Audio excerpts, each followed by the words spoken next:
World Health Organization. Watoto, UNICEF. Elimu na utamaduni, UNESCO. Maendeleo ya viwanda, UNIDO ama UNID. Maendeleo ya mazingira, UNEP. Na ukisikia maendeleo ya viwanda, yani ni maendeleo ya kuvuruga viwanda. Ukisikia maendeleo ya mazingira, ni maendeleo ya kuchafua mazingira. Yani siku zote wao wanachokwambia ni kinyume na wanachokifanya, sababu hii ndio hulka ya Yajuj wa Majuj, ya uharibifu.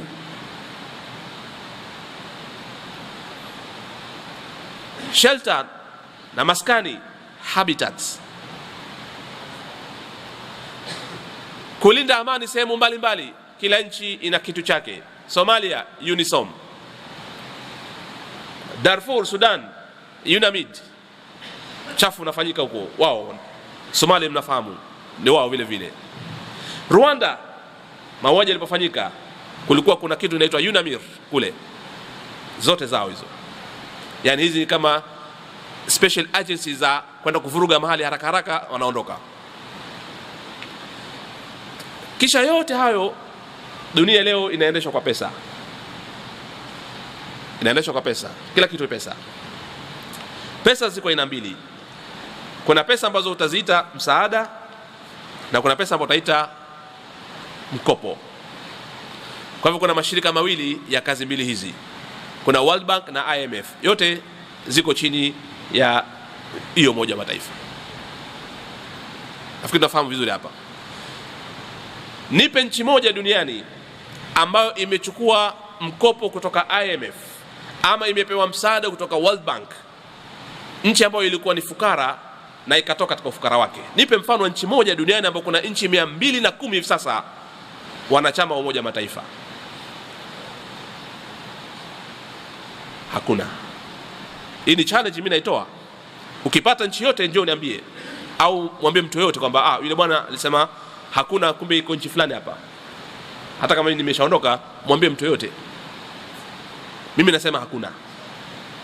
Bali nasema nchi ambazo zilikuwa na uwezo wakataka kuongeza uwezo wao kidogo, wakachukua mkopo na msaada wa Benki ya Dunia na IMF, basi ule uwezo wao pia ukapotea, zikafukarika.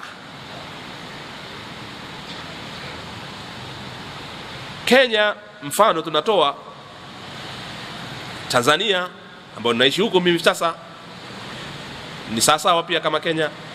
Ni mfano tu, na mfano huu unaweza ukaupeleka nchi yoyote. Tangu nchi hizi zipate uhuru ni miaka 50 sasa. Na tangu nchi hizi zipate uhuru, kila siku wao unasikia ruzuku zinakuja, sio? Mikopo na misaada inakuja kila siku, World Bank na IMF, kila siku unasikia habari hizi. Hizi pesa ziko wapi? Nchi hizi baada ya miaka 50 zimefika wapi katika utajiri? Mbona bado zinahesabiwa ni nchi maskini mpaka sasa baada ya miaka 50? Kwa hivyo hamna ukweli hata kidogo katika haya mambo tunayoona ama haya mambo tunayosikia. Turudi katika Umoja wa Mataifa, ambayo uendeshaji ama uendeshwaji wa Umoja wa Mataifa unashangaza na ni mambo ambayo hayaingia akilini. Katika Umoja wa Mataifa, yani ngazi ya uongozi ama structure imekaa kama pyramid.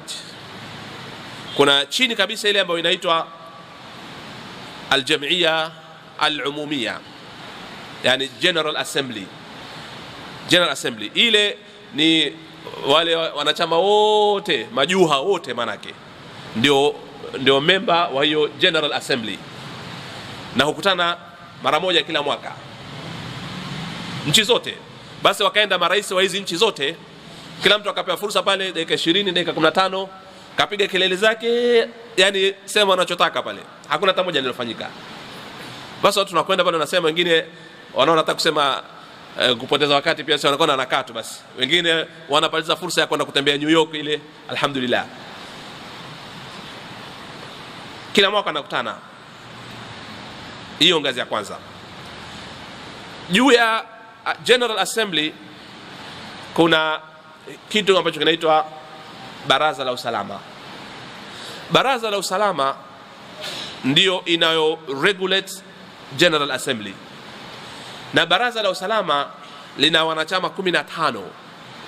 Nchi 15 ndio wanachama wa Baraza la Usalama, lakini nchi 15 hizi 10 wanachama wao ni wa kuzunguka, si wa kudumu.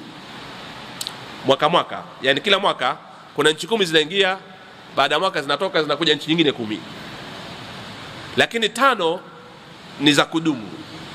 Sasa hizi 10 ambazo ni za kuingia kila mwaka, yani wanakaa mwaka mzima kuweza kusoma ile Baraza la Usalama structure yake vile ilivyo na mambo yanayofanyika. By the time wamejua mambo yako hivi, wakati wao umekwisha, wanaondoka, wanakuja wengine wapya hawajui, wanaanza sufuri tena. Basi mchezo ndio huu hapa, ndio mchezo unaoendelea sasa. Mwaka wa 55 tangu Umoja wa Mataifa ilipoundwa, mchezo ndio huu unaoendelea. Wanaingia watu wapya, wakishajua hao washatoka, hakuna kitu wanachokifanya.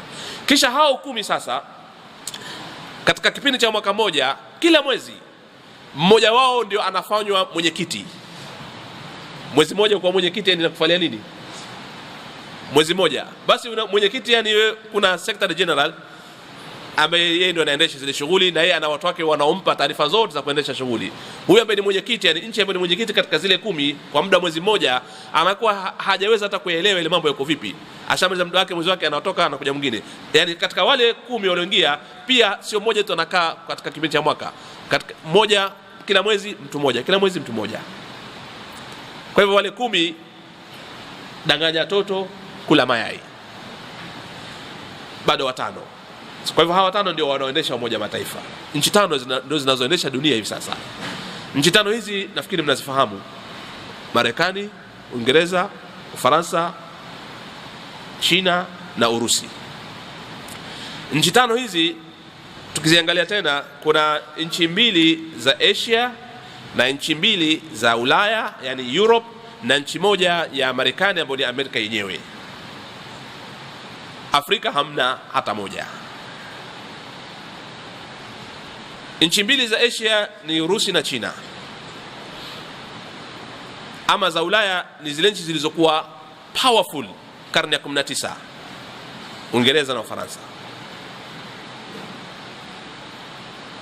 Nchi 2 za Ulaya ni kitu kimoja kwa sababu kwamba ni wazungu wao, lakini nchi 2 za Asia, Urusi na China, wao si kitu kimoja kwa sababu ni makabila mawili tofauti kabisa.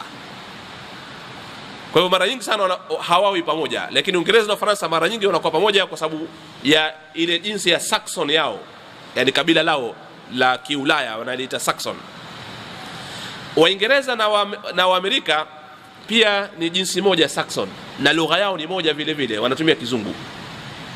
Kwa hivyo ni kama tuseme katika nchi 5 hizi zinazoongoza Umoja wa Mataifa, 2 zina udhaifu kwa sababu moja kila mtu, lakini hizi 3 ndio zenye nguvu: Amerika, Uingereza na Ufaransa.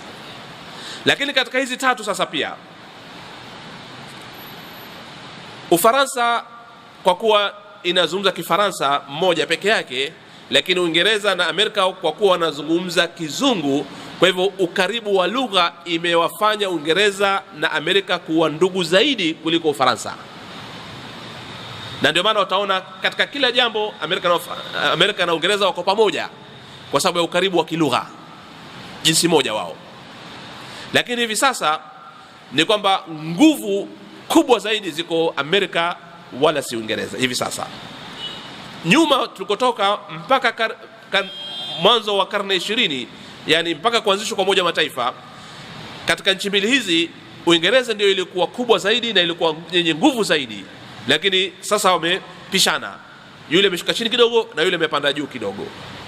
Kwa hivyo katika hizi 2 zilizobaki sasa Amerika ndiyo nchi ya pekee. Kwa hivyo tuseme Umoja wa Mataifa hivi sasa inaendeshwa na Amerika. Nafikiri hatutabishana kwa hili hapa.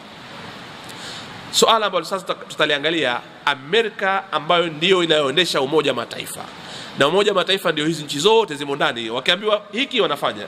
Hivi sasa sheria ikishatungwa Umoja wa Mataifa yoyote, nchi zote zinawajibika kufuata.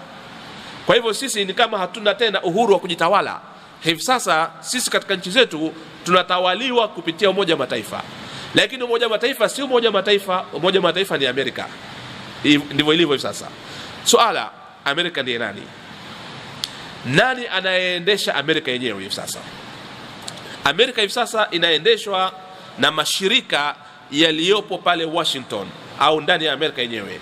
Na mashirika haya kwa lugha ya kidiplomasia na lugha ya kimagazeti na ya kivitabu, mashirika haya yanaitwa think tank organizations. Kwa lugha ya kidiplomasia, yani ni research organization, think tank. Na ziko nyingi sana. Washington peke yake ziko karibu 100 na zimeizunguka ule mji wa Washington wote. Kuna AIPAC, American Israel Public Affairs Committee. Kuna American Foreign Relations, kuna American Enterprise, kuna American Century, kuna Carnegie Institute, kuna Middle East Institute, kuna yani nyingi sana, zaidi ya 100.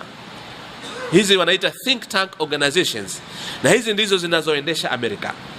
Sababu hizi zinafanya research katika kila jambo, na research zao wakizifanya wanaziweka katika Library of Congress, na wanaotunga sheria za Marekani wote wanapitia pale kwenye Library of Congress, wanachukua data na information ya jambo lolote ambalo wanataka kulizungumzia.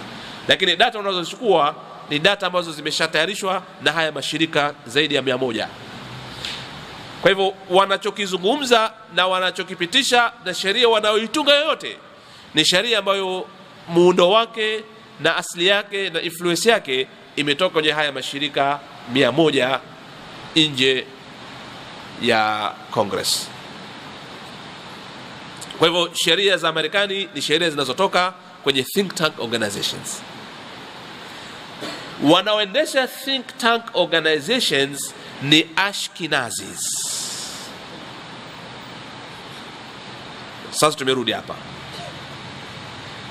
Kila think tank organization kuanzia juu mpaka chini ni Ashkenazis.